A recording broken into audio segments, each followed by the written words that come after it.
অনেক দিন আগের কোনো এক সময়ের কথা। সময়টি ছিল রূপকথার। সে সময়ে পরীলোকে 5টা কুৎসিত দেখতে বোন বসবাস করত। কিন্তু তাদের 5 বোনের কাছে জাদুর সোনালী গাউন ছিল, যেগুলো পরতেই তারা 5 বোন দেখতে অনেক সুন্দর হয়ে যেত। এর সঙ্গে সঙ্গে তাদের কাছে অনেক শক্তিও চলে আসতো। তারা 5 বোন নিজেদের জাদুর গাউন সবসময় অন্যের ভালোর জন্যই ব্যবহার করত। এর মধ্যেই একদিন পৃথিবীতে ঘুরতে ঘুরতে তাদের নজরে পড়ে নীলম নামের একজন অসুস্থ ভিখারির ওপর। সেই ভিখারির ওপর 5 বোনের ভীষণ দয়া হয় এবং তারা নীলমকে সঙ্গে করে নিজেদের বাড়িতে নিয়ে যায় এবং তার চিকিৎসা করে এবং 5 জন মিলে তার সেবা করে তাকে সুস্থ করে তোলে। এরপর তারা 5 জন মিলে নীলমকে তাদের বাড়িতে কাজের লোকের কাজ দেয়। এর মধ্যেই একদিন তারা 5 বোন নিজেদের গাউন চেঞ্জ করে অন্য আরেকটা পোশাক পরে নেয়। গাউন চেঞ্জ করতে না করতেই তারা আবারও দেখতে কুৎসিত হয়ে যায়। আচ্ছা, তো বুঝলাম এই গাউনের শক্তির কারণেই এরা 5 জন এত সুন্দর আর এত শক্তিশালী হয়ে যায়। এরপর নীলমের মনে লোভ চলে আসে এবং সে 5টা গাউন চুরি করার কথা ভাবে। এমনই একদিন যখন তারা 5 বোন নিজেদের গাউন চেঞ্জ করে বাড়ির পেছনের ক্ষেতে কাজ করছিল, তখন নীলম সুযোগ বুঝে আলমারি থেকে তাদের 5টা গাউন চুরি করে সেইখান থেকে পালিয়ে যায়। এরপর পৃথিবীতে পৌঁছে নীলম সেই 5টা গাউন একসঙ্গে পরে নেয়।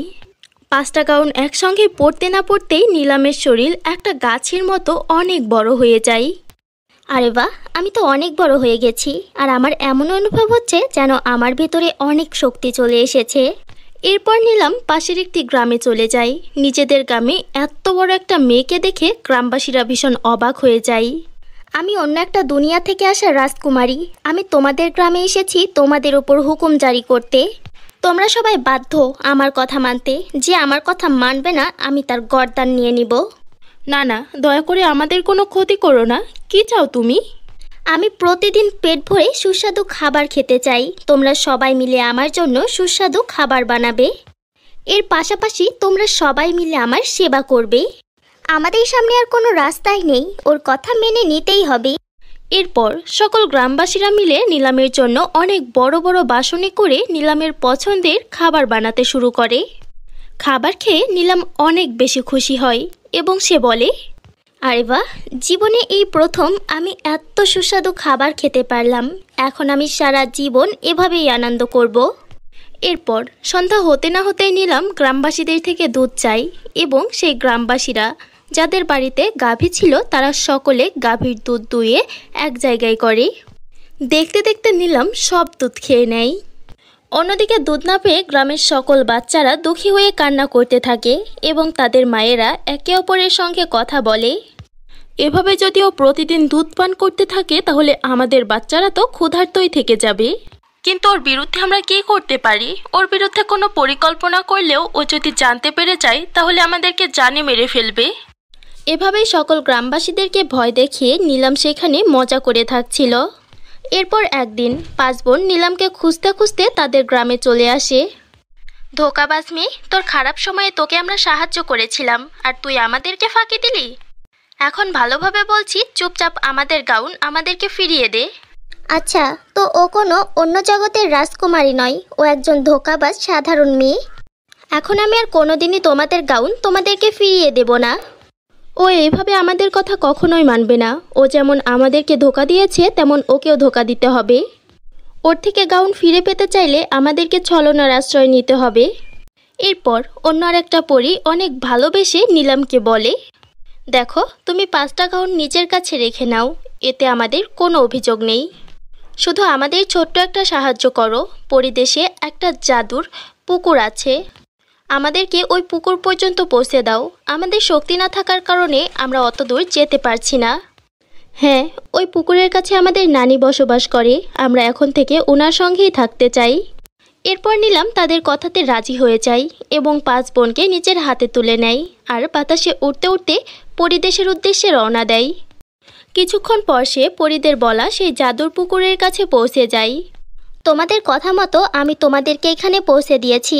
এখন আমার কাজ শেষ, আমি যাচ্ছি। কিন্তু তখন তারা 5 বোন নিজেদের কাপড় থেকে পিন বের করে এবং নীলমের পায়ে ছুঁড়তে শুরু করে। আরে কি এসব? তখন হঠাৎ করেই পায়ের ব্যথার কারণে নিলাম পড়ে যায় এবং ঘটনাবশত সে সেই পুকুরের মধ্যে গিয়ে পড়ে। পুকুরের জাদুর পানিতে পড়তেই নিলামের শরীরে আগুন লেগে যায়। এটা মানুষদেরকে পুড়িয়ে ফেলা জাদুর একটি পুকুর। এখন তুই কখনোই আর জীবিত ফিরতে পারবি না। না না, এটা কি বলছো তোমরা? আমি এখনই মরতে চাই না, বাঁচাও আমাকে, দয়া করে আমাকে কেউ বাঁচাও। দেখতে দেখতে নিলামের শরীর পুড়ে ছাই হয়ে যায় আর 5টা গাউন সেই পুকুরের পানিতে ভেসে ওঠে। এরপর তারা 5 পরিবোন সেই গাউন পুকুরের পানি থেকে বের করে নিজেদের শরীরে পরে নেয়। এভাবেই নিজের লোভ এবং ধোঁকাবাজির কারণে অকালে নিলামের মৃত্যু হয়ে যায়। এরপর পরীরা নিজেদের গাউন নিয়ে আবারও পরীলোকে ফিরে যায় এবং সেখানে গিয়ে তারা হাসি খুশিতে সুন্দরভাবে জীবন কাটায়। তার মা কামিনীর সঙ্গে বসবাস করত। সিমরান সে ছিল সৎ মনের এবং ইমানদার একজন মেয়ে। সিমরানের মা কামিনী অন্যের বাড়িতে কাজ করে কোনোভাবে নিজেই সংসার চালাতো। একবারের কথা, কামিনী তার মেয়ে সিমরানকেও নিজের সঙ্গে করে নিজের মালকিনের বাড়িতে নিয়ে যায়, কারণ আজকে তার মালকিনের বাড়িতে অনেক বড় একটা পার্টি হচ্ছিল, যেখানে সিমরান এবং তার মা কামিনী অনেক এনজয় করে। সেই অনুষ্ঠানে গিয়ে তারা অনেক খুশি হয়। তখন সিমরান তার মাকে বলে, মা, এসব হচ্ছেটা কি? মা সিমরান, আজকে মালকিনের মেয়ে ঋতুর জন্মদিন, সেই কারণেই এই পার্টির আয়োজন করা হয়েছে। মা, এই জন্মদিন আবার কি? মা, তুমি তো কখনো এভাবে আমার জন্মদিন উদযাপন করনি। আমার জন্মদিন কবে আসবে? মা বলো না, আমার জন্মদিন কবে আসবে? আমার জন্মদিনেও কি এমন অনুষ্ঠান হবে? আমার জন্মদিনেও কি এতগুলো মানুষ আসবে, এত এনজয় করা হবে? আমার জন্মদিনেও কি আমি ঋতুর মতো এত সুন্দর ফ্রক পরব? কি হলো মা, বলো না। মা সিমরান, এগুলো আমাদের জন্য নয়, এগুলো তাদের জন্য যারা অনেক বড় লোক, যারা বিলাসবহুল জীবন কাটায়। আমরা অনেক গরিব, আমাদের জন্য এগুলো নয়। আমাদের মতো গরিব অসহায় মানুষদের একবেলা খাবার জোটে, এটাই অনেক বেশি মা। কিন্তু এমনটা কেন মা? আমরাও তো এদের মতো মানুষ, তাই না? আমরা তো অন্য গ্রহের কোনো প্রাণী নই। তাহলে আমরা ওদের মতো ভালো ভালো পোশাক কেন পরতে পারবো না? কেনই বা ওদের মতো উৎসব অনুষ্ঠান, পার্টি এবং আনন্দ করতে পারবো না, বলো মা? এরপর সিমরান কান্না করতে শুরু করে। সিমরানের মা খুব কষ্ট করে তাকে বুঝিয়ে বাড়িতে নিয়ে যায়, কিন্তু সিমরানের মাথায় এই সব কিছু ঘুরছিল এবং সে হাঁটতে হাঁটতে একটি জঙ্গলে পৌঁছে যায় এবং সে অনেক জোরে জোরে কান্না করে বলে, আমাদের কপাল এমন কেন খোদা? আমরা এত গরিব কেন? কেন ঋতুর বাবার কাছে এত টাকা? শুধু কি বড় লোকদেরই সুখে থাকার অধিকার আছে? আজকে যদি আমার বাবাও জীবিত থাকতো তাহলে হয়তো এমন দিন দেখতে হতো না। সিমরান এভাবেই কান্না করছিল। তখন উপর দিয়ে উড়ে যাচ্ছিল সিন্ড্রেলা পরী নামক একজন পরী।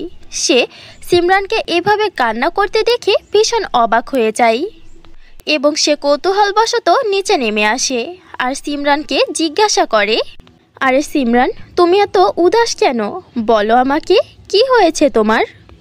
সিমরান এভাবে হঠাৎ করেই নিজের সামনে একটা অদ্ভুত পরীকে দেখে ভীষণ অবাক হয়ে যায় এবং সে ভয়ে ভয়ে পরীকে জিজ্ঞাসা করে, আপনি কে আর কেন আমার কাছে এসেছেন? আরে সিমরান, ভয় পেও না, আমি একজন পরী। আমি তোমার ক্ষতি করতে আসিনি। আমি এখান দিয়েই যাচ্ছিলাম, হঠাৎ করেই তোমাকে কান্না করতে দেখে তোমার কাছে এসেছি। বলো না, কি হয়েছে তোমার? তুমি এত উদাস কেন? আচ্ছা পরী, আমাদের গরিবদের সঙ্গে এতটা অবিচার কেন হয়? আমরা কেন ভালো ভালো পোশাক পরতে পারি না, ভালো খাবার খেতে পারি না?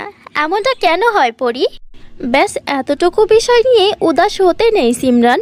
এই নাও, এটা একটি জাদুর পরীর ফ্রক। আর হ্যাঁ, এটা কোনো সাধারণ ফ্রক নয়।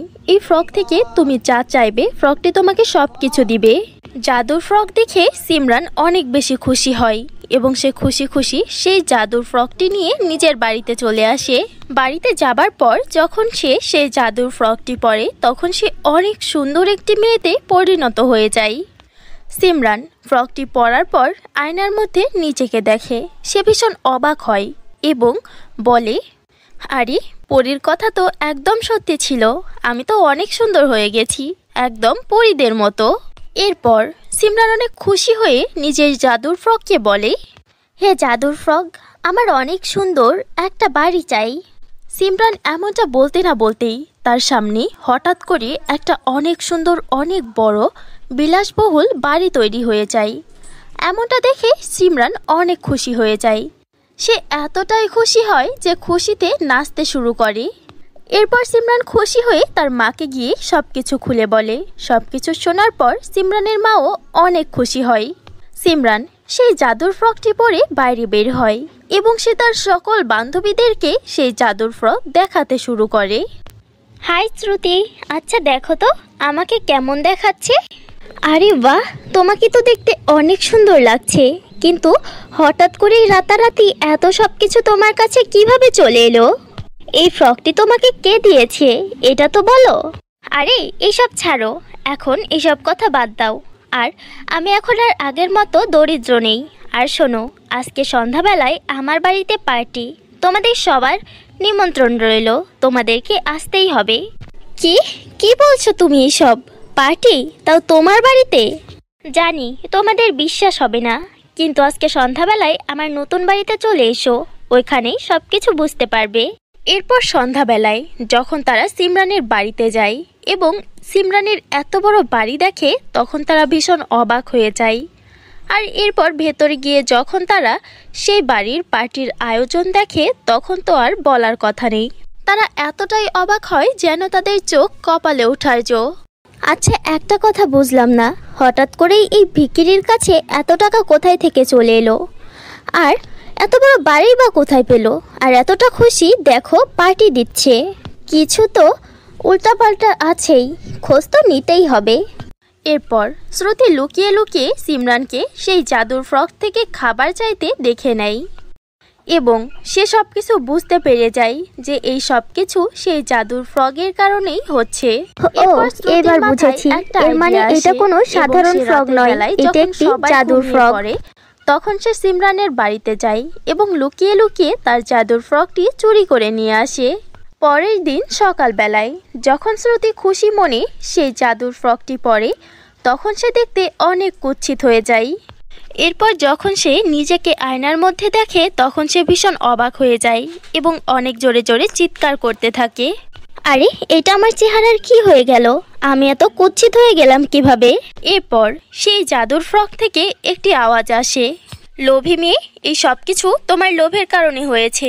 আমি একটা জাদুর ফ্রক আর তুমি আমাকে চুরি করে নিয়ে এসেছো, আর শুধুমাত্র নিজের স্বার্থের কারণে আমাকে ব্যবহার করতে চেয়েছো। এর কারণেই তোমার সঙ্গে এমনটা হয়েছে, আর তোমার ওপর আমার খারাপ প্রভাবই পড়েছে। আর আমি তোমার জন্য ভালো কিছুই করতে পারবো না। আমার থেকে যখন যা চাইবে তখন তার উল্টোটাই হবে।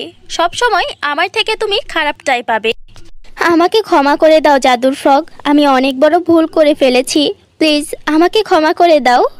আর আমাকে আগের মতো করে দাও প্লিজ জাদুর ফ্রগ, আমাকে একটু দয়া করো। না, এখন এটা কখনোই সম্ভব নয়, তুমি তোমার ভুলের শাস্তি পেয়েছো। এমনটা শোনার পর শ্রুতি প্রচণ্ড রেগে যায় এবং সে জাদুর ফ্রকটি চেঞ্জ করে ফেলে আর সেটা একটি খোলা মাঠে নিয়ে গিয়ে তাতে আগুন ধরিয়ে দেয়। আর চিরকালের জন্য সে কুৎসিত হয়েই থেকে যায়, কিন্তু সেই জাদুর ফ্রগের কোনো ক্ষতি হয় না। আর সে আবারও বাতাসে ভাসতে ভাসতে সিমরানের বাড়িতে চলে আসে। এখন সিমরানের কাছে সব কিছু ছিল, ভালো বাড়ি গাড়ি এবং অনেক টাকা পয়সা। সিমরান তার মায়ের সঙ্গে হাসি খুশিতে সুন্দর একটা জীবন কাটায়। তো বন্ধুরা, এই ছিল আমাদের আজকের গল্প। গল্পটি কেমন লাগলো কমেন্ট করে জানাবে। ভিডিওটি ভালো লাগলে একটি লাইক করবে। আর তোমরা যদি আমাদের চ্যানেলে নতুন হও তাহলে অবশ্যই আমাদের চ্যানেলটিকে সাবস্ক্রাইব করে পাশে থাকা বেল আইকনটি ক্লিক করে অল করে দিবে, যেন আমাদের নতুন নতুন ভিডিও তোমরা সবার আগে পেয়ে যাও। সো ফ্রেন্ডস, দেখা হচ্ছে নতুন কোনো ভিডিওতে নতুন কোনো গল্প নিয়ে।